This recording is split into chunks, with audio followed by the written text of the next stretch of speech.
L'École supérieure d'administration, d'économie, de journalisme et des métiers de l'audiovisuel ESAE offre de nouveaux challenges pour l'année universitaire 2023-2024. Étudiantes et étudiants, parents d'élèves nouveaux bacheliers, ESAE, c'est la garantie d'une formation de qualité à des conditions très avantageuses. À Gbedjromede, à Papa, à Boumekalavi et Parakou, inscrivez-vous en administration générale, administration du travail et de la sécurité sociale, trésor et finances publiques, impôts, diplomatie et relations internationales, journalisme et métiers de l'audiovisuel, gestion des marchés publics, planification et développement local, sciences économiques, sciences juridiques et toutes les filières des sciences de gestion. ESAE vous offre des bourses, demi-bourses et de réductions pour les premières inscriptions dans toutes ces filières. Waouh! En licence 1, 2 et 3 et en master, bénéficiez jusqu'à 50% de réduction sur tous nos sites. N'est-ce pas génial? Infoline. ESAE Gbedjromede, 3e rue à droite en quittant le carrefour Le Jador pour la BIBE Jéricho ou au plus 229 90 93 65 21 98 98 14 00 à Kpakpa au plus 229 52 88 33 33 à Boumekalavi au plus 229 52 88 44 44 Parakou au plus 229 52 46 12 12.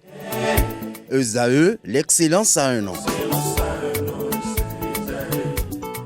Bonjour à nouveau, chers amis internautes. Nous démarrons la une des journaux comme à l'accoutumée par le quotidien Maison, le quotidien béninois d'information générale et d'analyse L'Informateur, qui titre ce matin en manchette « Révision de la Constitution, la conférence des présidents annoncée », s'exclame le Canard. Le journal nous apprend que la proposition de loi portant révision de la Constitution pourrait les prochains jours venir en débat au Parlement. De sources bien introduite, on apprend que la conférence des présidents se réunira à cet effet ce jour. Marché public, nouvelles exigences de l'ARMP. Des détails sur les dites exigences de l'autorité de régulation des marchés publics à la page 4 de la parution de ce matin du Canard. La une de ce matin de l'Informateur s'intéresse également au parti politique Union progressiste Le Renouveau, notamment dans la commune d'Aboumekalavi, notamment dans la 6e circonscription électorale. Le journal note une brouille entre les responsables du parti. Retrouvez les motivations de ce titre à la page 6. Détection des fraudes à l'état civil, l'ANIP, l'Agence nationale d'identification des personnes, aguerris, procureurs et officiers de police judiciaire.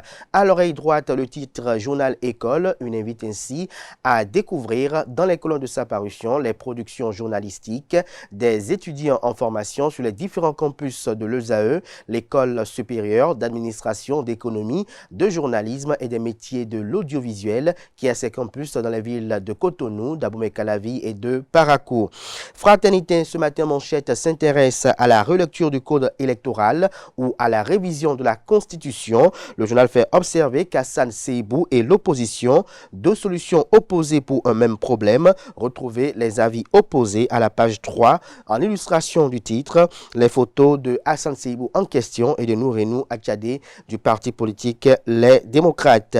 Hermine Yamadjako, juriste et arbitre médiateur, je cite, « Un accord juridique de médiation a la même force juridique qu'une décision de justice », fin de citation. Retrouvez la transcription intégrale de ces propos à la page 2 de la parution ce matin du Canard.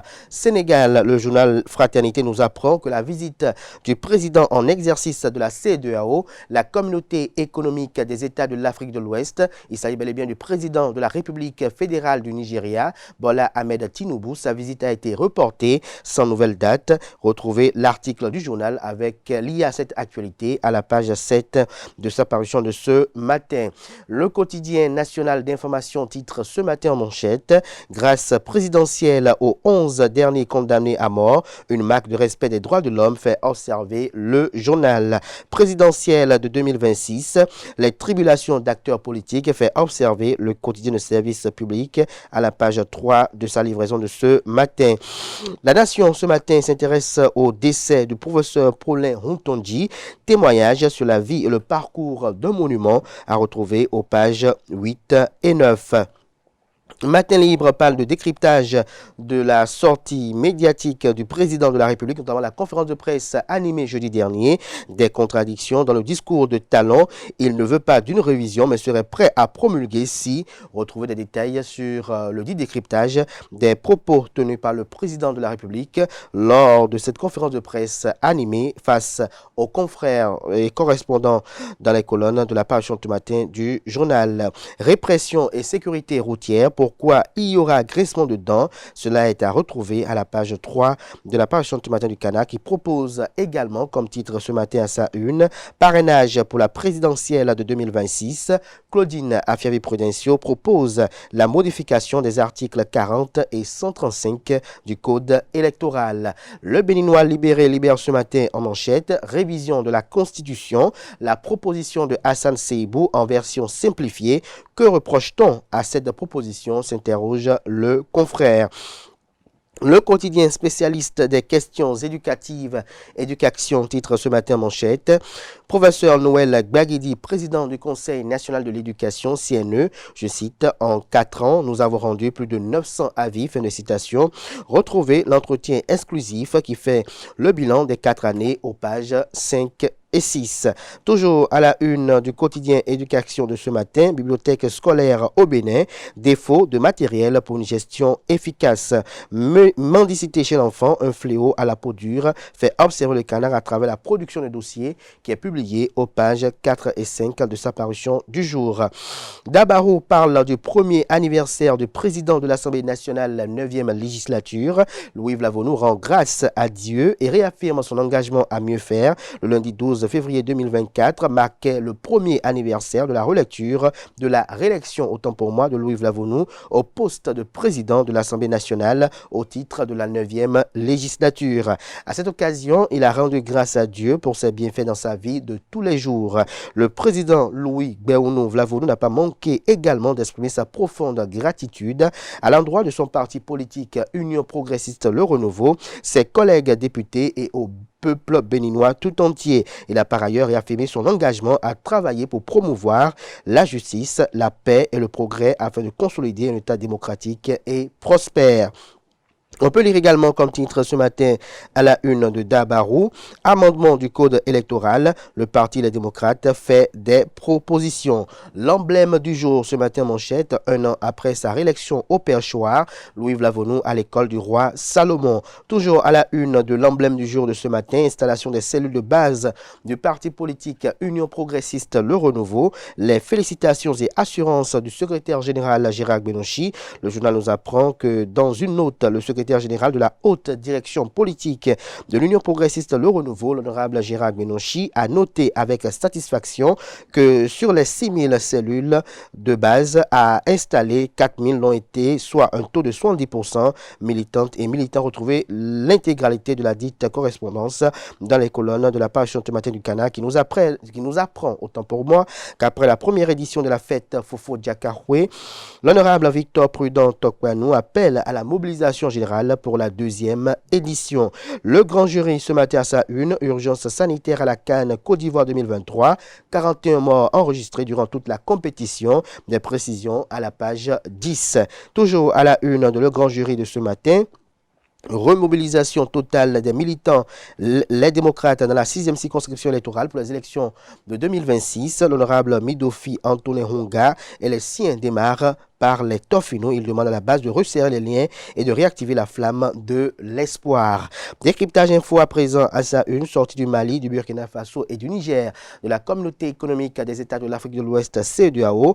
La BCEAO demande la modification des textes communautaires par suite d'une publication relayée par certains médias le lundi 5 février 2024, faisant état de ce que la Banque centrale des États de l'Afrique de l'Ouest, BCEAO, a annoncé une modification majeure dans les relations économiques, commerciales et financières avec le Mali à la suite de la sortie des pays de l'Alliance des États du Sahel de la CEDEAO. La banque apporte un démenti formel. Contrairement à l'idée selon laquelle la BCEAO a décidé de modifier les textes communautaires contre les États qui ne sont pas membres de la CEDEAO, l'institution bancaire souligne qu'il n'en est rien et qu'il s'agit d'une fausse information. La Banque centrale demeure l'institut d'émission commun aux 8 États membres de l'Union monétaire ouest-africaine, UMOA, mois à ce jour. Ainsi, aucune action n'a été engagée encore ou en projet quant à la modification des relations économiques et commerciales. On peut lire également à la une de décryptage info de ce matin, promotion du secteur privé. La CCI Bénin publie le guide 2024 du créateur en entreprise. Nouvelle mutation politique, présentation de vœux. Komi Koutié répond aux détracteurs et galvanise sa troupe. Toujours à la une de nouvelles mutations de ce matin, Togo législative. L'opposition crie au scandale. Cela peut être lié à la hausse du coût de la caution pour candidater aux 10 élections législatives. La primauté à présent, présidentielle de 2026, rancunier et revanchard. Boniaï prépare encore un gros coup contre Eric Houndete. Qu'est-ce qui amène le canard à affirmer ceci en manchette? C'est à découvrir aux pages 2 et 3 de sa parution de ce matin. Ce sera tout pour la présentation de quelques titres apparus ce jour dans la presse locale. Les quotidiens sont disponibles dans les kiosques, également accessibles en ligne. Place à présent au bulletin matinal d'information et à la page des sports, notamment la seconde partie de cette matinale, la partie informative.